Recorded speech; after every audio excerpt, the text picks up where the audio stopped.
You are listening to the Lucha Central Podcast Network. And now, Lucha Central Weekly.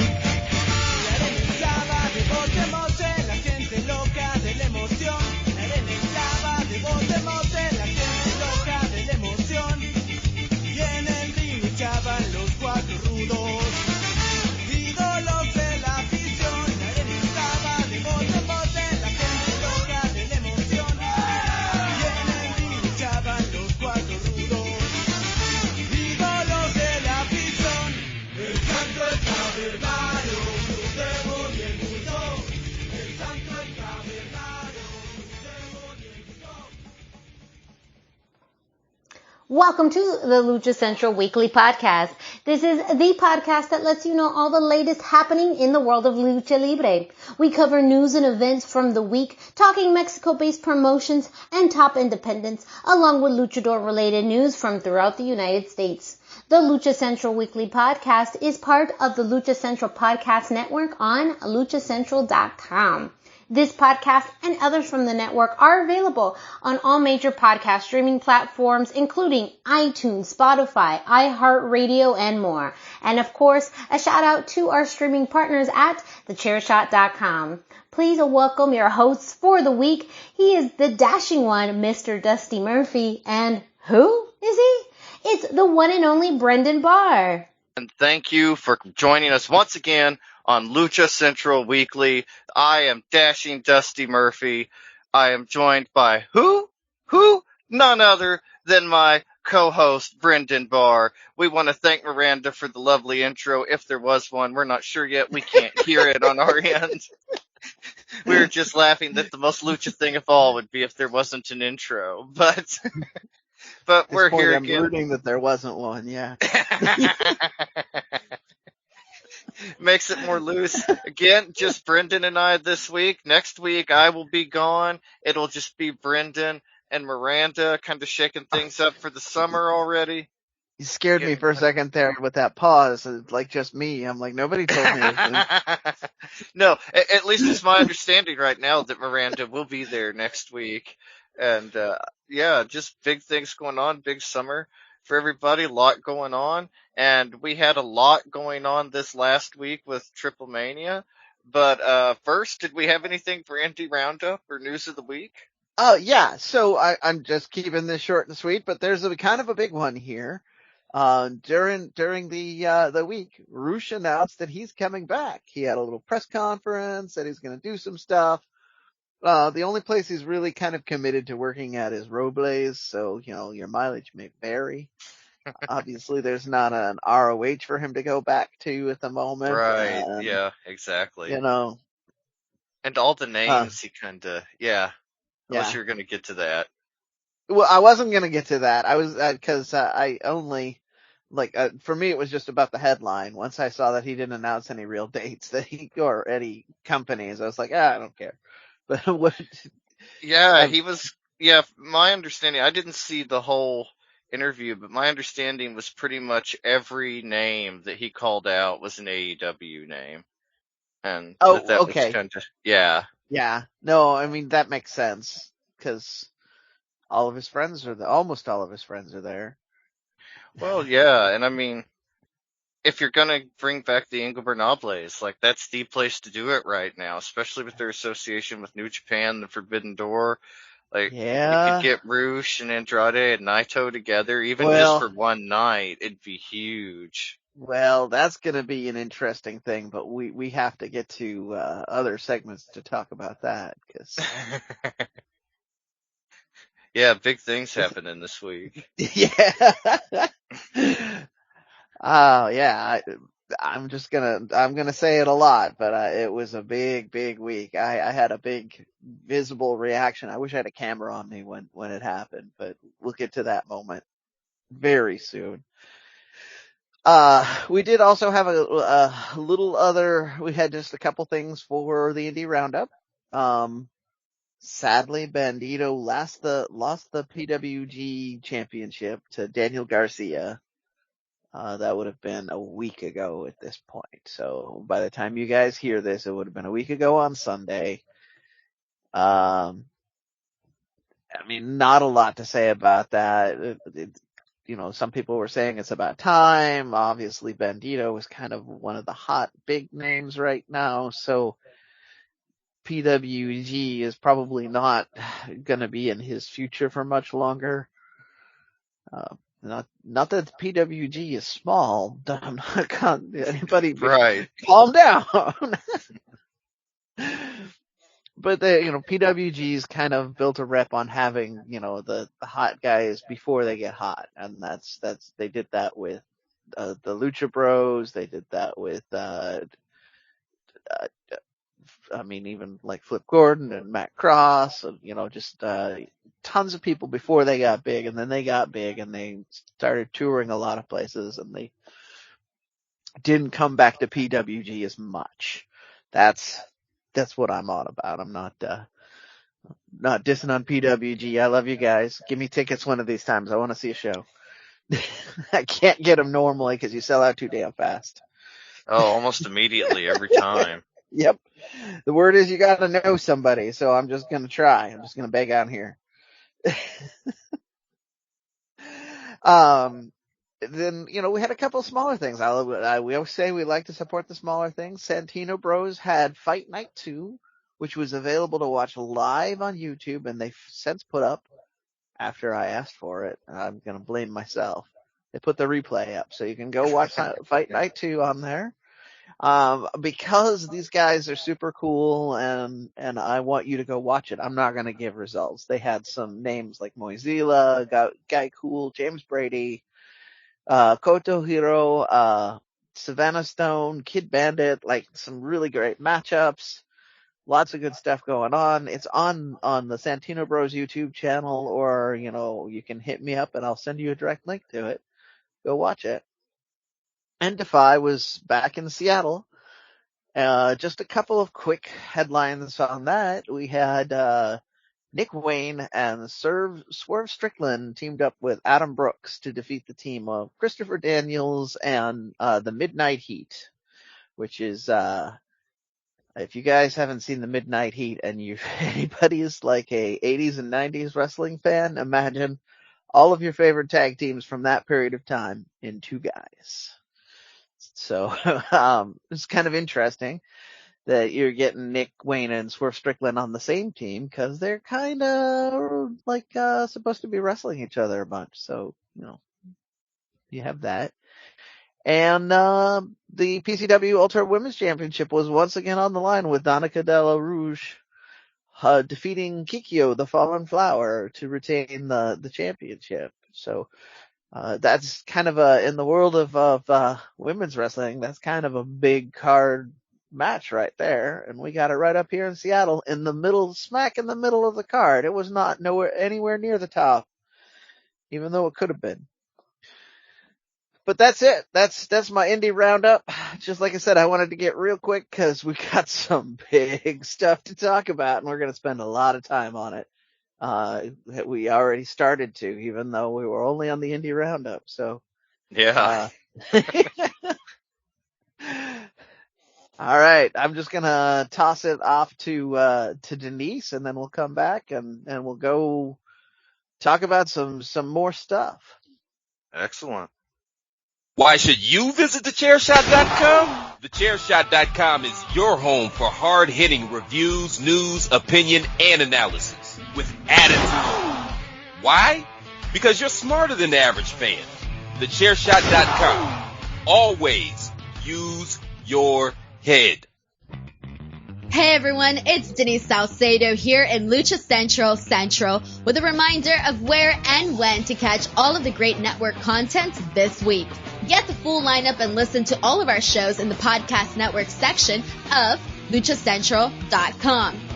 On Tuesdays, Mats and Mayhem takes you inside the world of Lucha Underground as they take you weekly through the series with the benefit of hindsight and the benefit of special guests from the groundbreaking series. Check out the premiere video stream every Tuesday at 2 p.m. Pacific, 5 p.m. Eastern on the Lucha Central YouTube channel and at luchacentral.com. Then listen to it on your favorite podcast platform every Wednesday. Tuesday nights live, it's Wrestle Boss, where Fabi Chulo talks MMA and pro wrestling with special guests and listener call-ins.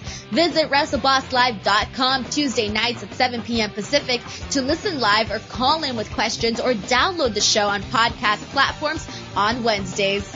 Wednesday nights live on Facebook, it's Spanish show La Mesa de los Márgaros, giving you both the news and the chisme from around the lucha world. Special guests and a whole lot of fun make it one of the most talked about shows in Mexico. Thursdays, it's Straight Out of the Bodega with Papo Esco and PWR promoter Gabriel Ramirez, as they have guests from throughout the wrestling world pull up to give an inside look into their careers.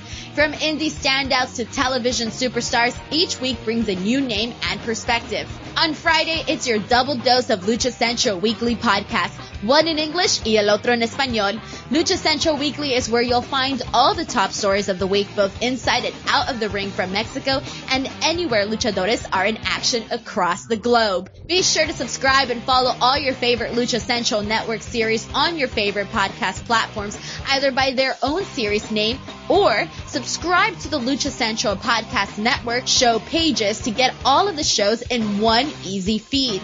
And please consider giving a rating to help more fans find the shows that you love.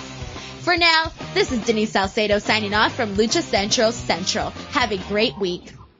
Lucha-Masks.com by Pro Wrestling Revolution, bringing you, in partnership with Mask Republic, the Lucha Brothers, as well as Japanese legend Ultimo Dragon. Go to lucha-masks.com and fight Lucha Strong with masks from your favorite Lucha legends and Pro Wrestling Revolution luchadores.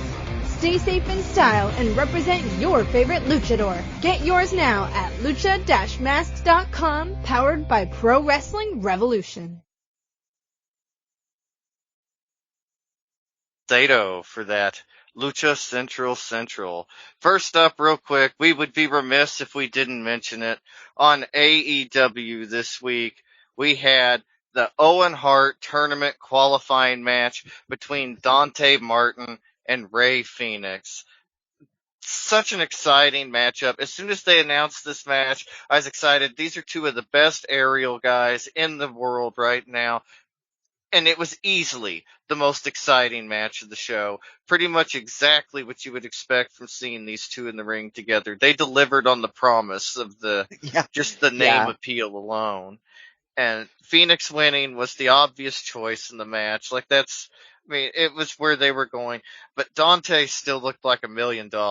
He has main event written all over him. And he is such a natural talent, such a remarkable talent, that every time you see him, you can't wait to see more of him. And when he's with somebody like Fénix in the ring, somebody that really understands, who can be that alternate for him and knows how Dante works. He looks like the most promising wrestler in the world. I am so hyped on Dante Martin. Everything he does is just fantastic. Fénix is the same way. We've talked before on the show many times about the effortlessness of everything that Fénix does. And Dante Martin is very close to that. He gets better every time. Fantastic stuff. I can't wait to see where that's going. We're building up to Double or Nothing, and kind of obvious that we're going to see something, I don't know what, with probably a mixed tag, maybe even for the AAA tag titles. We'll get to that later, but we're going to see something with Ty Conti and Sammy Guevara versus Scorpio Sky and Paige Van Zandt. In my opinion, that's where that's obviously going. They do seem to be planting those seeds in multiple promotions. Yes, absolutely. And then the other lucha match we may see is, there's a rumor out there, Dan McMahon, who is a belt maker, extraordinaire. If you really collect belts, you've heard of Dan. He confirmed it 100%. Trios titles have been made and delivered to Tony Khan. And apparently they're just waiting on Kenny Omega to kind of come back and be part of the debut of all that. But one of the most obvious trios would be Death Triangle. They were really the first major trio of major top guys set up. And it's now in the name. Yeah. But now we've also got Eddie Kingston with Proud and Powerful. I mean, that's pretty exciting. There's something going on with FTR, CM Punk. There's obviously the Adam Cole thing with Redragon. I mean, like, a lot of trios going on. And you still have the Dark Order, Order running Dark around. Order and the House of Black. Yeah, all kinds of stuff. AEW has always kept trios records. They've always referred to them as trios, not a 6-man or whatever. Very exciting. I hope we get to see the titles. It has kind of I don't want to say a promising lucha touch, but we've seen so many titles defended in AAA and AEW kind of concurrently lately that I'm very excited for the lucha prospect of the trios titles. Of course, as more comes out about that, we'll keep you posted. It's looking like that's post Double or Nothing. That's Memorial Day weekend, so early June leading up to maybe the main event, or the Forbidden Door, or the main event of Forbidden Door could be trios titles. That's kind of a rumor, so very exciting stuff, but we'll keep you posted with all of that.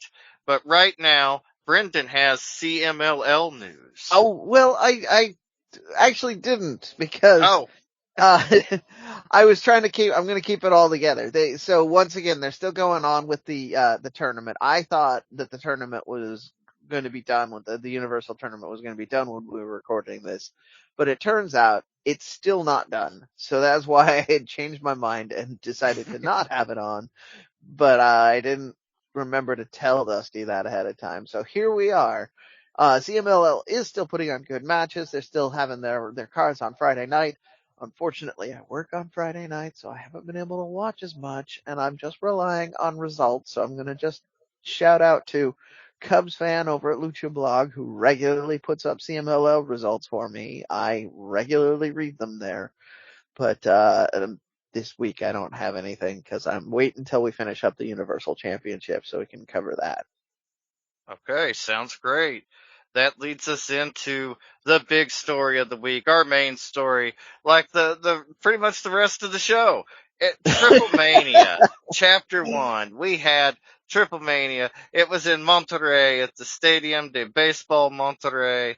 A lot of stuff going on. There was a couple of early matches that were not part of the show we saw that were taped for the television production on Space TV. They have not yet aired at the time we record, so I don't have the results of those matches. But the first up for us was the Ruleta de la Muerta quarterfinal match we had between Penta and Ultimo Dragon. This was a great match. This was the one I was the most excited for, but I felt like it didn't really get the time it deserved. Well, okay, so I feel like that happened with a lot of the Ruleta de la Muerta. They went fast. Most of them went fast. The ones that didn't kind of took a little too much time. LA Park. Hey, we're getting there. We're getting there. But yeah, it was a good match. They still managed to make the time feel full. Like felt like you got a good match. Yes, we. Oh yeah, it was an incredible match. Yeah. And, yeah, the speed of it was not a complaint. It was fantastic. And it was also Ultimo Dragon's first match in AAA since 1996. He's been affiliated with CMLL for pretty much the entirety of his career. And so it was, kind of a special, exciting moment. Yeah. Yeah, I mean, it just gave it a big feel, made it feel important. After the match, we kind of saw the code of honor type thing. They shook hands with each other, and then Ultimo paid his respects to Marcelo Pena at ringside. And Antonio Pena was the one that kind of helped him come up with the Ultimo Dragon gimmick. Yep. So he's really tight with her. And was tight with CMLL because of his initial association there. So it's a big deal that he came back. Yes. And next up, we have... go ahead, sorry. You didn't actually tell us the result yet. You just told us that it was a great match. Yes. Ultimo Dragon, he won with the Acai DDT, pinned Pentagon. So he is out of the tournament. Penta is moving forward in the tournament. I don't believe the tournament brackets have been announced for the next lineup. No, I But think they're going to keep us guessing on that a little bit. Yeah. yeah, So but let's since this is the first one, let's go over this format one more time because I found a lot of people online were still confused by it's the true. formatting of this tournament. So did you want to do it? It is No, your go forward. Yeah. I figured yeah. we'd So share this week. It's everybody's segment this week. so the idea is that when you win in the Ruleta de la Muerte, you are now out of the tournament, and it is going to be then the loser moves on to the next round. And so it'll be the losers of all of this show in Monterrey are still in the tournament. The winners get out because what happens is the last two people who are still in the tournament will wrestle each other in an apuestas match, which I believe will be at the third night of Yes, in Mexico City. TripleMania. Yeah, in Mexico City, no less. And the loser of that match will lose their mask. And it's really important because not Pena, a couple of Dorian, I think, said these are the most important masks in all of Lucha Libre at this point, and I don't think they're wrong. Like I think. I mean, Yeah, you I look mean at the these are all when we get through who the winners and losers are, I mean there's a lot of top guys in there. yeah, there's legends of the past, there's current, there's contemporary people, and really only a couple up and comers. Like Pentagon is technically an up and comer in this field. Yeah, he's really the only up and comer at all in this field moving forward. Yeah, it would be Yeah. interesting to and but very exciting, great opening match too. I mean that could have Yes. been your main event easily. And the fact that was the opening match, I mean, I knew it was going to be an exciting card just based on that. And the Ultimo winning was a little predictable. I figured Penta would move on. He creates the most kind of drama and emotional turmoil in the Yeah. Apuestas match. Yep. Pretty cool. But speaking of a predictable win, I actually predict he's going to wind up in the finals. Yeah, that's what I was going to say. I think yeah. that the next match he's going to lose because it creates the most story, and based on the rumored brackets, I'll get to those after we do the entire card. But based on the rumored brackets, like it's going to be a very interesting main event. Uh-huh. And yeah, I mean. Well, any of the, and again, we have to get to that, but any of the combinations of who we have left are super interesting, and there's just no bad matchup that does not draw all of the world of Lucha in to see this. But we do have to get there. We do have to see what's going on, and I have some predictions on some of that too. So, what was our next match, though? Yes, that was the mixed tag team match. We had AEW's team of Sammy Guevara and Ty Conti. Sammy was injured. He was replaced by Parca Negra. They were up against Latigo and Maravilla, Commander and Sexy Star, and the championship team of Aries and Cheek Tormenta. Sammy I mean, like, this match was... I had such mixed feelings because, the last two, Commander was a last minute addition, and it just blew my mind to see him coming out there because he's so good, and he's only getting a few breaks here. And but this show was in Monterrey, where he's like based out of. A lot of the younger names on this are guys that work for Chaos and Lucha Time and all these northern Monterrey promotions. And it was so cool all night to see them. So sorry, I just. Yeah, no, it was cool to see Commander, and it was a name we didn't really expect to see on the show. No. And his inclusion, like, as soon as I saw him, I was excited. I was like, yes, like it was it almost felt like a secret club. If you knew who Commander was, you were so hyped that moment that he came out, and it's just so cool. The whole match was fantastic. They did make it very clear in the match this was Sexy Star 2. Not Sexy Star. And I felt like that distinction is important, especially going forward, at the next TripleMania. Night 2, June 18th, in Tijuana. We have the women's Ruleta de la Muerta. I guess it's a tournament, but it might be kind of like a gauntlet match, and whoever loses the match, the two losers go into an immediate Apuestas match later that night. That is how some past Ruleta de la Muertes have gone. It's just a scramble, more of a CMLL style tournament where they'll have a scramble or a rumble event, and then the last two, it turns into a real match, and Tirantes gets involved. Yeah. And we did see Tirantes play out in this match. Sammy was not injured. Well, if he wasn't so injured that he wasn't able to run in with the crutch. He had a metal crutch due to his injury, hit Aries with it, and Tirantes seemed perfectly fine with the Io del Tirantes. I guess I should clarify. He seemed perfectly fine with the entire event unfolding in front of him, and Ty was able to hit her move, and then they became champions after getting the win over Los Vipers. I kind of knew that's where it was going, but as soon as I saw Sammy with the crutch and Ty hit the Ty KO, I was like, okay, it's obvious where this is going. Yep. And the new mixed tag team champions, like I said, and that ties into the AEW thing. Double or Nothing, it's very clear we're going to see Sammy and Ty versus Scorpio Sky. Like I said, I think it's fairly obvious it'll be Paige Van Zandt. Although on Twitter, Ty did kind of call out Alex Gracia, who is dating Scorpio Sky. And Alex was like, what are you calling me out for? Call out Paige Van Zandt. That's who's on TV.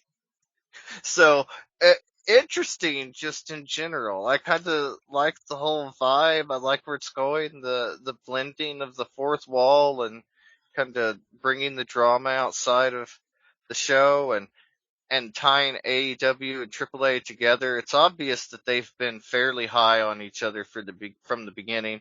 Before the New Japan thing, it was obviously their most high profile partnership. Started in 2019, pre-pandemic, before the Forbidden Door was ever cracked open. A lot going on there, and like I say, I think the trios titles are going to figure into this. So much going on, but the next match we had, big match, LA Park versus Viano 4 in one of the Ruleta de la Muerta matches. Mm-hmm. And if you expected a bloody brawl, this is exactly what you got. It was crazy. I mean, yeah, violent, and it went on long. This was it, as much as the Ultimo Dragon Penta match was the shortest Ruleta match, and it was, and it in a way it felt the shortest. They packed a lot into it, but it left me wanting more the most. This match left me wanting more the least. I mean, I mean, they were biting each other. I mean, Viano literally bit Park on the head. It was, just insane. And the crowd was 100% behind LA Park. This was, they gave the introduction that he had moved to Monterey, which is what he calls home, and they got that pop from that moment, and it never stopped. And it didn't help for Viano that Viano started in the traditional bad guy kind of way. He jump started the match, attacked Laparca with weapons, and took the whole thing on the outside before the bell even rang. So, like, tell the fans you're a Rudo without telling the fans you're a Rudo is kind of, to use that name. And the nasty DDT on the ramp before the match started. And I mean, if you watch WCW, this is the same Viano 4 you may remember from back in the Nitro and Thunder and Saturday Night Worldwide days. Like, the same guy. He's still got the mask. Yeah, the one who infamously got hurt on television, and everybody remembers that part. So, yeah. Yeah. It's exciting to see him back. He's a big name. Not a huge name. It was maybe the most I had ever seen Park's mask torn in a match. Like, if you want to know what Park looks like with some face paint on, check it out. Like, that was, you pretty much saw the whole thing. And, some of the guys were pointing out on that from the moment that happened, the camera angle switched to mostly wide shots of the ring, just so that we wouldn't get a nice tight shot of La Park's face with a tiny strip of cloth on it. Yeah. LA And Park it's face. smart, like, camera work. We would never see Yeah. that in something like WWE. I mean, they would break that kind of suspension of disbelief that we have there with them. And just a cool spot. Viano went for the figure four leg lock, but LA Park, he caught him in the roll up, the deadliest move in all of wrestling, and got the pin. Fans threw money in the ring after the match. I mean, it was bloody. It was two old men just beating the hell out of each other. But that's part of Lucha Libre, and that it was awesome for what it was. Afterwards, they shook hands, raised each other's hands in the middle of the ring. Super, super cool. And then I don't have it in my notes, but I believe next was when they gave Latin Lover a plaque to kind of recognize his work. And as he was talking to the crowd, Jeff Jarrett, who is now with La Empresa, came out, and Rey Escorpion and Karen Jarrett came with him. He got in Marciella's face. He did his heel thing. He forced the announcers to translate for Latin Lover. And Karen got two Latin Lover. He said terrible things. Yeah. And called him terrible names. Latin Lover finally took off his jacket, took a shot at him. Rey Scorpion took down Latin Lover, and then I could not dream that I would ever see Vampiro in AAA. If you recall back to our interview with Vampiro, I asked him what it was like to work at AAA as a wrestler before he worked there as the head of talent relations when he was doing the TripleMania thing, kind of running the show there. And he looked me in the eye and said, "I never wrestled in AAA, brother." And so, but still, here he comes. He made his big entrance. He went after Jeff Jarrett. He came to rescue Latin Lover. And Latin Lover grabbed Karen Jarrett and gave her a kiss against her will. I guess you could still get away with that in Mexico and be the good guy. Yep, you still can. That's actually how the good guys used to get revenge on the evil women, if people will remember, is they give them a kiss. Instead of punching them, because that was still bad in America, they would give them a big old kiss, and then and it was exciting. Vampiro apparently back in AAA. He quietly left in, I believe, April of 2020 with no real explanation other than, what was most likely the pandemic. I mean, he wasn't living in Mexico. How was he going to get down there all the time? Pandemic going on. Now that things have lightened up, he's back with them. Apparently it's just in a performer role, not in a kind of backstage role, but I would imagine that may transition. That was one of the more well thought of TripleManias before this one. I think this might be the best TripleMania ever. It's in the running at least, and great night. Next up, we had Dragon Lee and Dralistico versus Taurus, and Luchador Sorpresa Johnny Caballero versus Laredo Kid and Jack Cartwheel. Johnny Caballero, if you remember, Johnny Mundo from Lucha Underground, John Morrison from WWE, Johnny Impact, whatever you want him to be, he's there. Just as good as always. He's just fantastic in the ring. I like everything he does. He had some great interactions with Johnny Cartwheel, and, just a fantastic match. I really enjoyed this one. Taurus and Johnny Caballero, John Mundo, I'm gonna be calling him Johnny Mundo if he sticks around. Like Johnny Caballero, that's just not gonna be something I remember. Yeah. We're just gonna keep Swip it, especially since he changes. Oh, I know. What Johnny he is all the time. He was, kind of his heel best in this match. He had the water gun.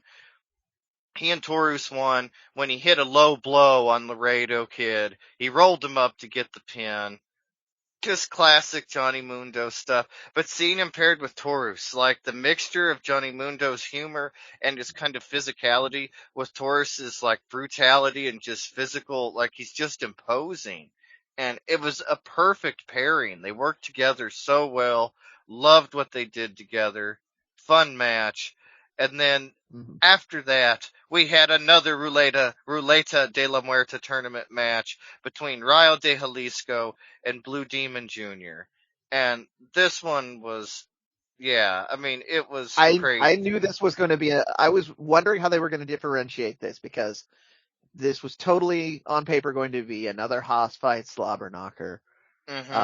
And they did differentiate it pretty well. Blue Demon was very much the Rudo Blue Demon of the Dr. Wagner feud. The Hammer was at ringside, which just had me worried, terrified for Rayo de Jalisco, because that's a real hammer, folks. There's no there's no gimmicking a hammer. Yeah.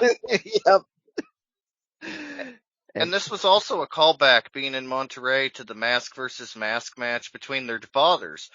Rayo de Jalisco Sr. and Blue Demon Sr. had faced off in 1989, I believe, in Monterrey, and in the same. So this match was also a throwback to that. Besides the hammer, we also had cookie sheets, the baking sheets, of course, ringside. I mean, chains. It was an intense match. And these guys, I mean, like, you believe they legitimately hate each other.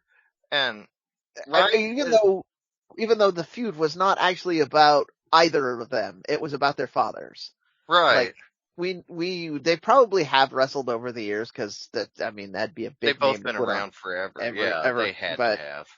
But like, that is 1000% the story that the announcers in both English and Spanish were putting over, is that this was about setting right for Rayo. This was about setting right the match from his father, and for Blue Demon, this was about maintaining legacy. So, Yeah. And speaking of legacy, we had Cien Caras come out right as Rayo de Jalisco was going to put Blue Demon in the surfboard. Cien Caras, I believe the English commentary put over that Rayo de Jalisco unmasked Cien Caras. It happened, I believe, in the early 90s. But then after he comes out, like, Cien Caras' family comes out, and he's related to everybody. Mascara 2000.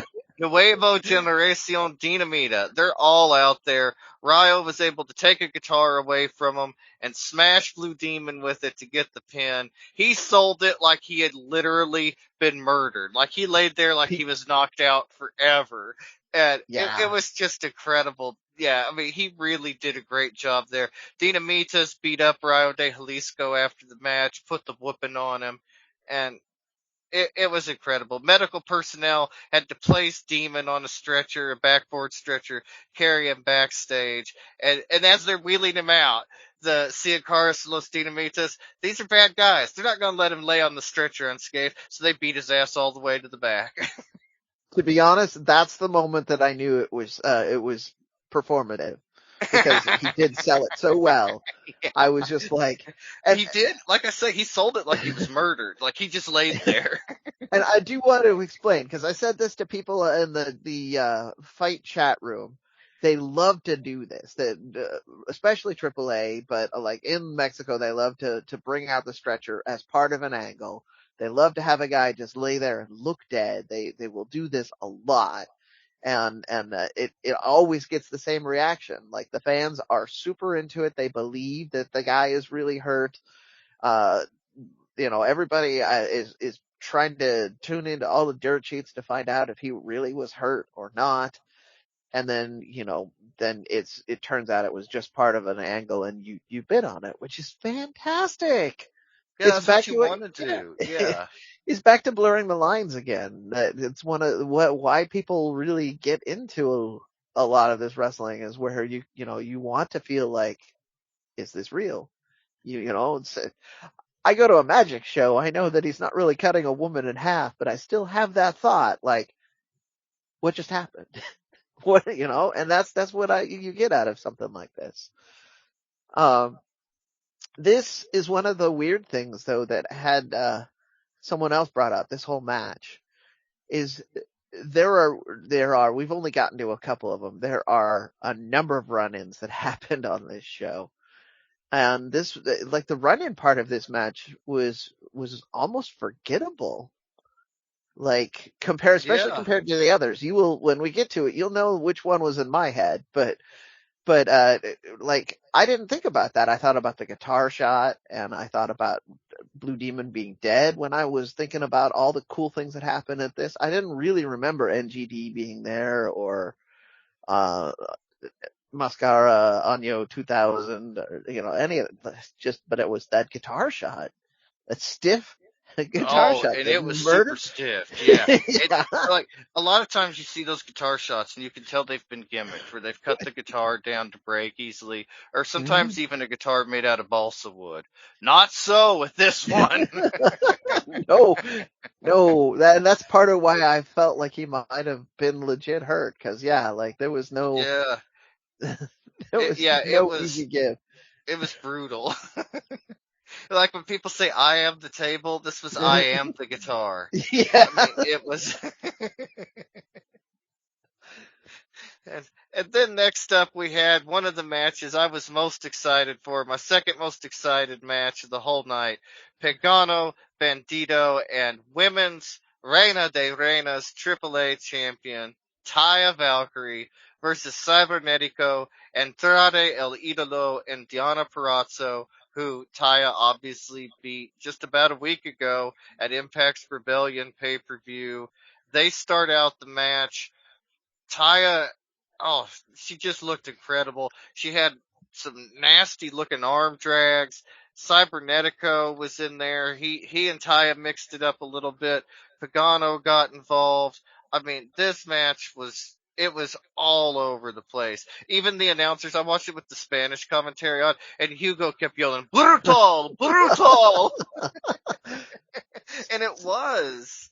See, what was cool for me was that even though I was watching the English commentary, by the way, those are some guys that you can expect to hear from at Expo Lucha because they've both been at Expo Lucha in the past. So if you have thoughts on their commentary in English, save them. You can tell it to their face. Right. But the Spanish announcement was over the house mic, so I could still hear that brutal, and the peligro all the time. Yeah. So I knew what Hugo was doing. I knew so I felt like I was getting the best of all worlds here. And Bandito looked fantastic in this match. We mentioned him earlier. I think the reason Bandito's kind of quietly dropping the title at places like PWG and things, I think somebody snapped him up because he looked so good this weekend. And I mean, just had a fantastic sequence with Andrade. I mean, he was really, I want to say Taya was the star of the match. I love Taya, but truly for me, Bandito was the star of the match. He worked with everybody. There was great stuff that he did with Diana and Andrade together. Pagano was fantastic. Eventually, Latigo came in with a fire extinguisher that he sneaked in from ringside, started spraying everybody. He sprayed the fire extinguisher at Pagano. Pagano fell from the top rope then and onto the table at ringside. Latigo sprayed the referee. And so Andrade, Cybernetico, and Diana raised their arms as if they'd won. But the referee, he'd done been sprayed. He'd seen what went on. He did not think they won. Called for disqualification. So Pagano, Bandito, and Taya defeated Cybernetico, Andrade El Idolo, and Diana Perazzo with disqualification.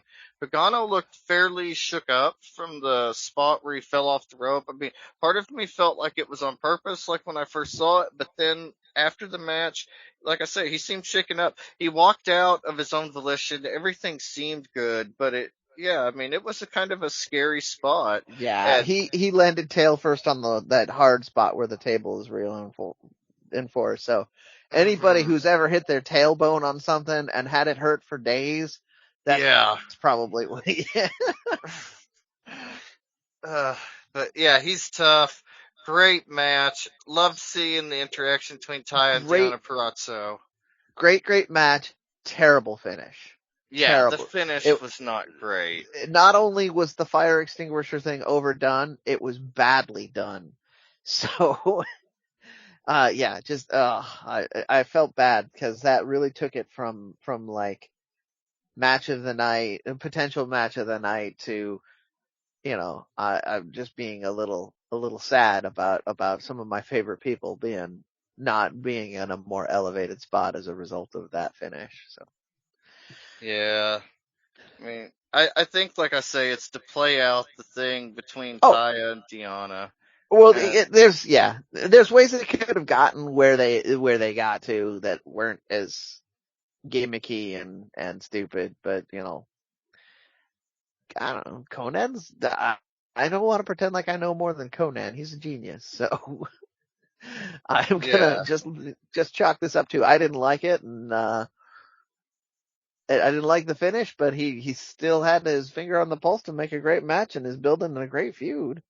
yeah, and I'm excited to see what's next. I wasn't excited about Yeah, the finish, but I'm excited to see what is yeah. next. And speaking of next, our next match in the card, I knew you had to be excited about this one. Psycho Oh, I Clown was versus so Connect. excited. And Oh my gosh. can you believe Connect's going to be 70 in like a month? No, I can't, because I mean, he he did looked not look. so I mean, good. he No, does look like a muscular older man, but he does not look 70.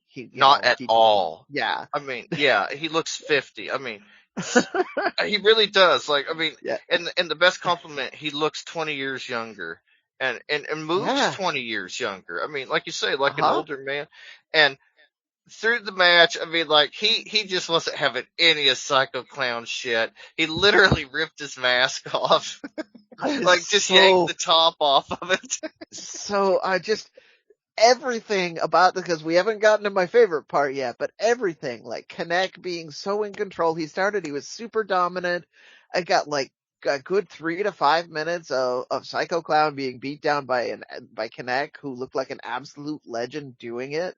It wasn't like when in the Rayo match where you had a lot of cheating, or in the Viano match where the dominance part started with, it was just Connect was out wrestling him, out muscling him, and out thinking him, and it just was so good to watch. It was amazing.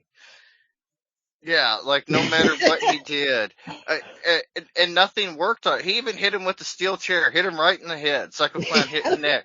It wasn't enough. I mean, he was bleeding. Like he hit him in the head. They propped him up against a wooden board in the corner and speared him into it. And Yeah. he started to bleed, but Psycho Clown still couldn't win. He climbs to the top rope. Connect won't let him go. It was Nope. amazing. And then all of a sudden, we heard some familiar music. Oh my And God, this was it. I wish I had a live reaction of me. I popped out of my chair because I knew it from the first. I could name that tune. I knew it They from played. about the fourth note. I was like, no, it can't be. And it was so exciting. Dr. Wagner Jr. shows up with a damn baseball bat to attack Psycho Clown, get revenge on his mask. He lost his mask to Psycho Clown at TripleMania, and Yeah. he came back for Took revenge. 5 years, but And Connect just stood there and watched the whole thing happen. It was amazing. And as soon as go ahead. Well, so they did a nice little mini swerve on that. Like, I mean, there was no doubt in my mind he was going to hit Psycho Clown, but they still tried to make me think that he was going to hit Connect, because Connect stood between him and Psycho Clown when he got in the ring with the baseball bat.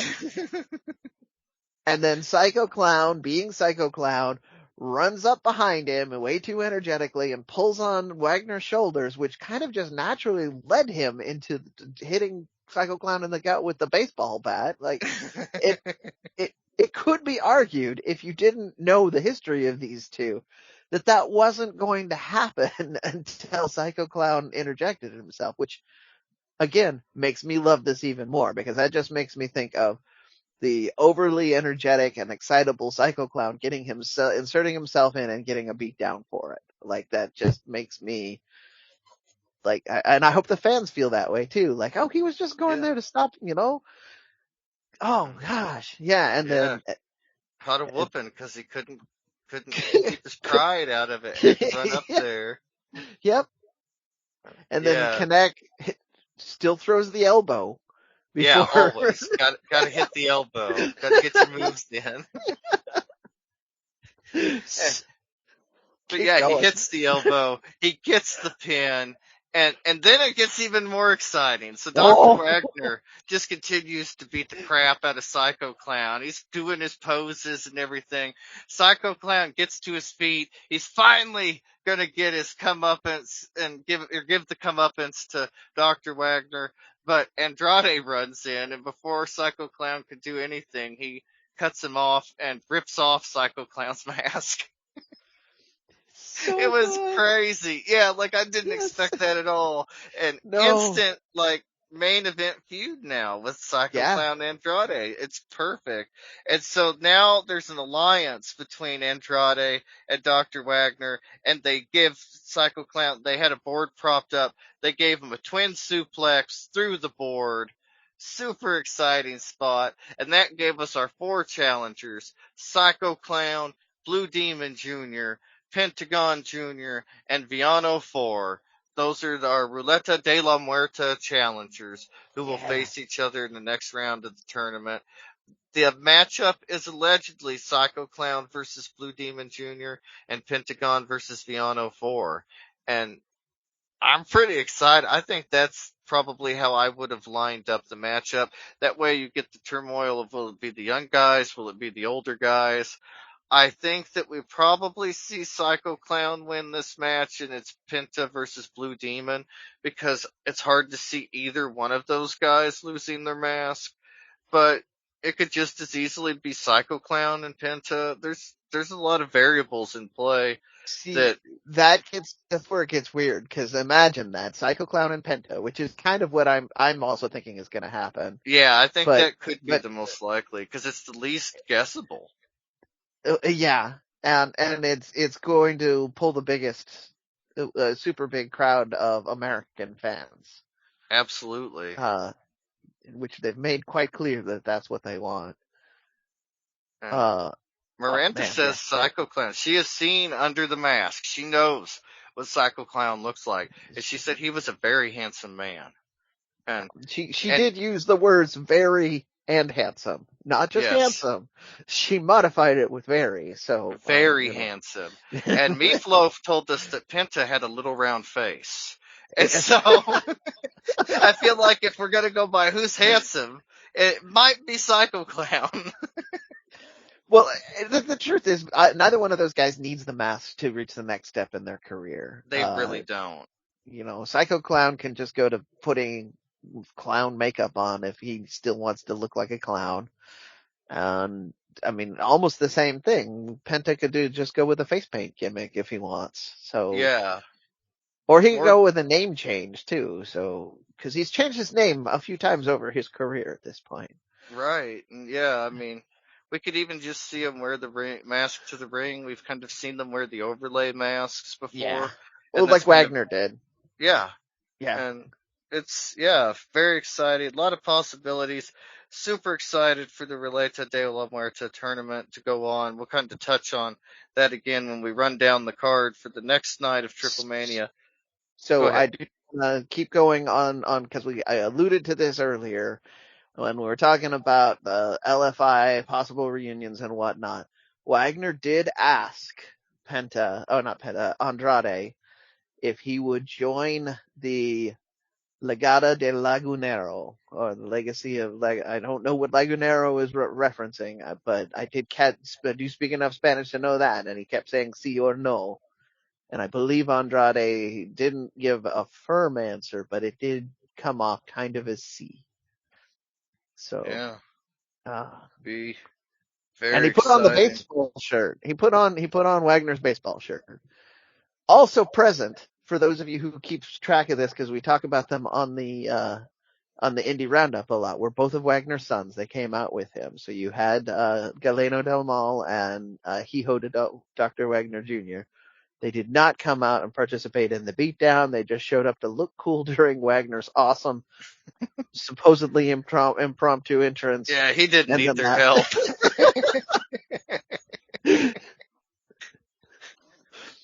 Yeah, I mean, more than anybody else unmasked, he just looks so cool. Like, he's just a cool looking dude.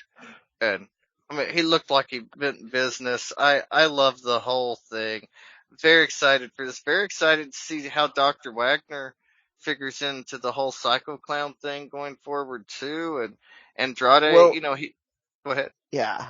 I think that's because the TripleMania is a 3-night affair. I think that we're going to get different variations on that. I don't know which. I think it's probably Andrade and Psycho Clown will square off first, and then we'll get Psycho Clown and Wagner when Psycho Clown probably win, and who knows? Because Psycho Clown is still in the tournament, so yeah. Well, that's it. We could see Wagner cost him the tournament, and that would really be interesting, too. Yeah, right? Like, if he loses his mask because Wagner cost him the tournament? I mean, the storyline. Well, and yeah, I mean, it's just, crazy. Yeah. Very exciting. And, we don't want to forget, we've also got the main event at Io Del Vikingo and Phoenix versus the Young Bucks, Matt and Nick Jackson. Conan accompanied them to ringside. Very cool. Because Conan in character still hates AAA. I love that he has stayed consistent with that. And that's, super in character. This was the first, actual match for Phoenix since he had that elbow injury on January the 5th. If you remember, they said he'd be out for 4 to 6 weeks. Here we are, 3-4 months later. 4 months later, I guess. But he finally had his match. Also, Vikingo had been injured for about 6 weeks. Since March the 19th, we hadn't seen him in action. So it was, pretty exciting match back. Turned out, it was on the Wrestling Observer, Dave Meltzer reported that AAA asked the Young Bucks, would you be willing to come down and wrestle for TripleMania? And they said, sure, but we want to wrestle Vikingo. Like, that was, we kind of speculated that could be one of the conditions, but that was their condition. Like, when they talked to Dorian, when he asked them about it, their condition was they wanted to wrestle Vikingo. And I said before, Vikingo, he is going to be the AAA guy that makes it in AEW. Yeah. He's got the look, he's got the talent. And the top guys, the VPs of the company of AEW, are specifically requesting to work with him in AAA. And it's crazy because a couple of years ago during Lucha Fighter Tournament, we saw him and we were like, oh my gosh, Vikingo's going to be the guy. He's going to be the guy. And now he is the guy. And it's so cool to see that evolution. And you hardly ever get to see it the way that we got to see it play out. The unique part of the pandemic and the podcast was we got to see his entire trajectory through there. And in the middle of it all, he had a baby. He semi-retired. He said he was going to retire. Then he came back, worked it out with AAA. And now he's, probably the hottest non-major company signed wrestler in the world. So many things going on for Vikingo. Fantastic stuff. We saw Io Del Tarantes healing it up in this match. The Young Bucks, they finally beat Phoenix and Io Del Vikingo, but Tarantes, he would stop counting. And so they had him count again and again. Vikingo was pinned for at least 10 seconds. And Tarantes just wouldn't count it. Very cool. They had problems, with the Bucks throughout the match, but afterwards was the real story. Johnny Caballero, Johnny Mundo, John Morrison, whatever you want to call him, Sammy Guevara, Ty Conte ran down to help the Young Bucks beat up Phoenix and Vikingo. I couldn't tell why. I don't know if they had a reason. I guess just AEW versus AAA, even though Phoenix is technically an AEW wrestler. So Penta, go ahead. Yeah. Penta had to run down. It.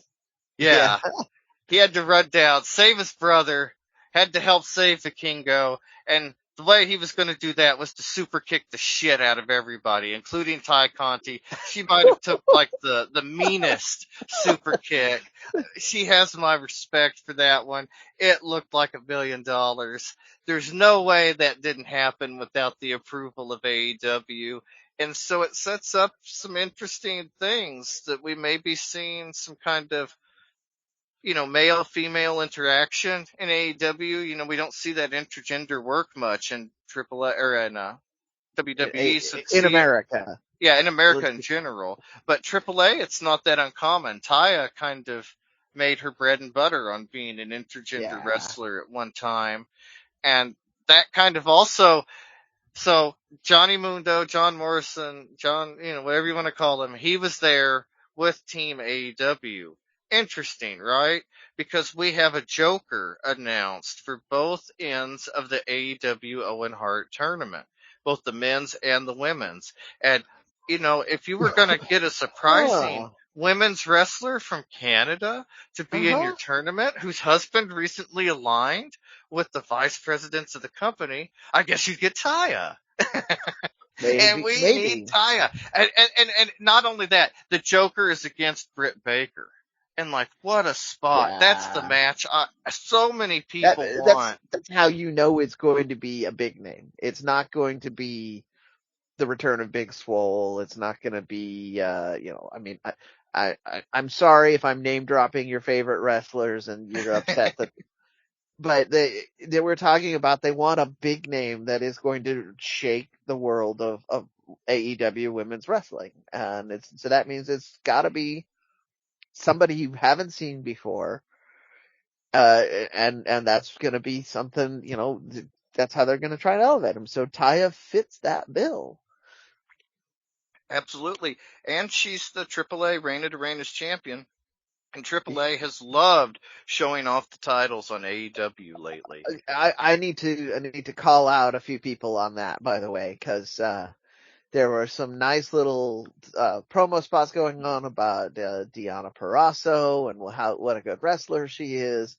They would never mention the AAA championship. They'd mention any other belt she had. They never mentioned the AAA championship. And they sometimes do that on AEW as well. And it's really infuriating because honestly, and again, I'm sorry that, Miranda, you're not here and you can't defend your opinion on this, but I think it's way more important than the Impact World Championship. I do too. The history behind it makes it feel more important to me. Yeah. And it's just been around longer. The title's been defended more places. It just has a stronger history for me. Yeah, I completely agree. Yeah, I know Miranda, she might even agree, but she would certainly put up the argument for Impact if she were here. So, maybe fill us in on that, call us out next week, but. Yeah. And then that was TripleMania Chapter 1 from Monterrey. Next night will be TripleMania Chapter 2, June the 18th, Saturday, June the 18th at Estadio Caliente in Tijuana. The card will be Lady Shawnee versus La Hydra, Sexy Star 2, Flamer, Cheek Tormenta, Maravilla, and Reina Dorada in the Ruleta de la Muerta match. Cage match. Losers advance to an Apuestas match later in the evening. Our second match will be a 13-man Copa TripleMania. And, presumably this will include LA Park, Ultimo Dragon, Rayo de Jalisco, and Connect, because all of those guys are advertised for this show as well. They just haven't been announced in a match yet. No idea. So, let's go. I have to point out that traditionally the Copa de TripleMania is the young guys. It's the guys that are just about to bust out. So, yes. I was thinking we would see Commander and Latigo and Aries, I hope so, because there needs to be a place for those guys on the card. Right. But I mean, there's nothing that says they can't have some of those legends that are now safely out of the Ruleta de la Muerte show up in that too, just to add some new kind of wrinkles to it, so it's not quite the same match every year, right? Yeah, I mean, anything to shake it up would be exciting, and the opportunity to share the ring with those legends, and for those guys to be able to say, yeah, I wrestled with so and so, I was in a match with so and so, would be huge. Right? And pretty cool for them. Speaking of pretty cool, the next match, 5-way match, I am super excited. I don't know if there's titles on the line. I don't have that in my notes. I would assume that titles are on the line, though.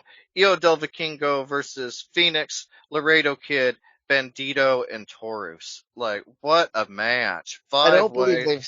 I don't believe they've officially said titles are on the line. I think they're gonna, because there's time, I think that's gonna work in a story somewhere that titles go on the line. Right. We do have Vikingo as AAA Mega Campeon. We have Laredo Kid. He is the Cruiserweight champion for AAA. So a lot of cool stuff going on there. And then we have our first Ruleta de la Muerta match of the night. And it's gone both ways. I've heard Pentagon versus Blue Demon and Pentagon versus Viano 4, but it's obvious that it's going to be young guy versus old guy. So it's one of the two matchups. And then the other matchup, the other Relate de la Muerta match will be Psycho Clown against either Blue Demon Jr. or Viano 4. Then we have our Apuestas match between the two women who lost the women's Ruleta de la Muerta match. Remember, whoever wins gets to leave, doesn't lose their mask.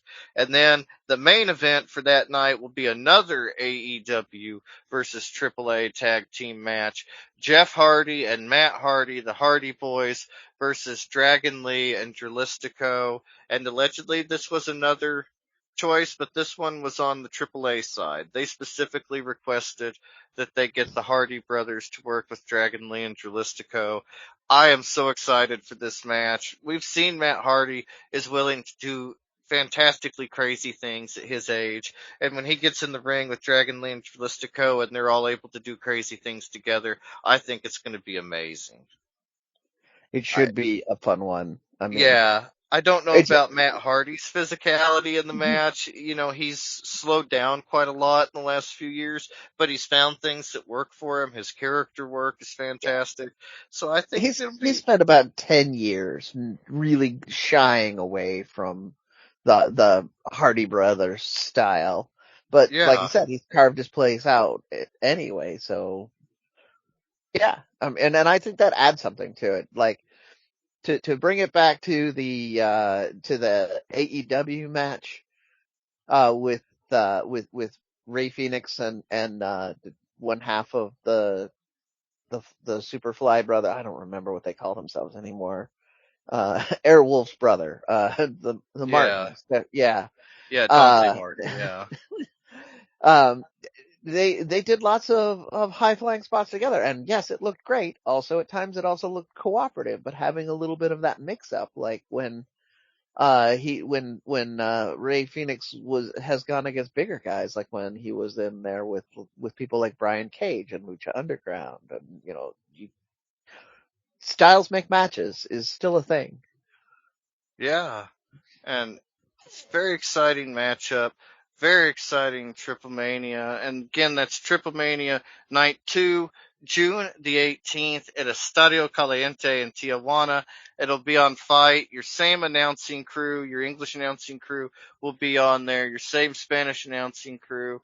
So finally, we're going to get some consistency on these shows, a little higher quality commentary. I'm going to check out the English commentary next time. I have not checked out the new commentary team yet, but I understand I really missed out, that they did a great job. And, I was getting mixed bags when I was watching it on Fight. Some people were trashing them, as the people on the internet tend to do, but yeah, I think you could probably find some middle ground there and just say they did a fine job. Yeah. I don't know. Sounds good to me. Do you have the commercial read ready? Oh, I have it if you don't. I do have it on my notes here, but like I didn't realize we were jumping right over that, so I was like, oh yeah, that's all I had was the preview at the end. Yeah, no, I I should have pieced that together, but I was still perusing the Twitters looking for any last minute news. So here we go. If you're listening to this and you haven't visited luchacentral.com, it's time to do it. luchacentral.com is the online home for Lucha Libre, where you can get all of the top news in English and in Spanish. Find the best curated video content and original content not seen anywhere else. Find when Lucha Libre events would be happening in your area. Find photo galleries from top photographers covering Lucha Libre around the world. It's a place to have your voices heard, from weekly polls to annual awards, seen and read by top executives in all of the major Lucha Libre promotions across the globe. And on top of all of this, it's free. Best price ever, free. luchacentral.com, your centralized place for all things Lucha Libre. And I do want to throw out there, since we're talking about Lucha Central and we were just talking about the English commentary. The English commentary did throw a shout out to Eric Mutter, who regularly does write-ups on Lucha Central for us. He works with those guys pretty regularly, and I believe he even did some TripleMania coverage on the website. So more reasons to go check it out, as well as he's doing a lot of the notes and match prep for the English commentary. So Lucha Central is running this. No, I shouldn't say that because somebody's going to take that and say it. No, but that's how deep involved some of the people get. So it's always good to point out that this is, Lucha Central has authentic Lucha coverage because it's people who are passionate and deeply involved in it. So there you go.